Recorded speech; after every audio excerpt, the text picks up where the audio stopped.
Danone Aqua adalah perusahaan air minum dalam kemasan. Perusahaan kami mendapatkan permintaan untuk mengerjakan pabrik-pabrik mereka yang berada di wilayah Indonesia bagian barat, seperti Jawa dan Sumatera. Proyek ini berada pada pabrik yang sedang melakukan proses produksi, sehingga tantangan pada proyek ini adalah volume proyeknya termasuk besar, dengan waktu yang singkat karena mengejar waktu produksi produk Aqua.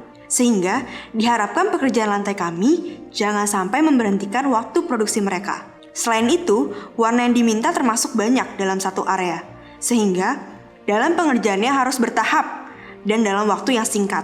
Lantai yang dihasilkan juga harus tahan air, karena perusahaan ini dalam proses produksinya selalu melibatkan air.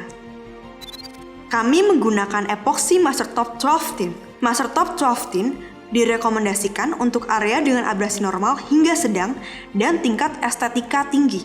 Lapisan yang dihasilkan memberikan permukaan yang mengkilap, mudah dibersihkan, dan higienis dengan ketahanan yang sangat baik terhadap keausan mekanis dan serangan bahan kimia pada ketebalan antara kurang lebih 1000 mikron.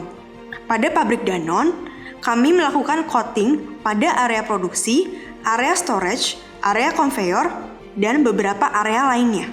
Kami juga melakukan pengupasan epoksi yang sudah lama dan melakukan recoating epoksi. Epoksi Mastertop 12 Thin dapat menutup permukaan lantai menjadi bebas pori. Area menjadi mulus, mengkilap, dan higienis. Lantai juga mempunyai ketahanan yang baik terhadap berbagai bahan kimia, tahan aus, dan abrasi. Lantai yang dihasilkan juga tahan lama dan dengan perawatan yang rendah. Setelah pengerjaan proyek tersebut, klien puas dengan hasil dan kualitas kerja kami. Sehingga klien terus menggunakan jasa kami.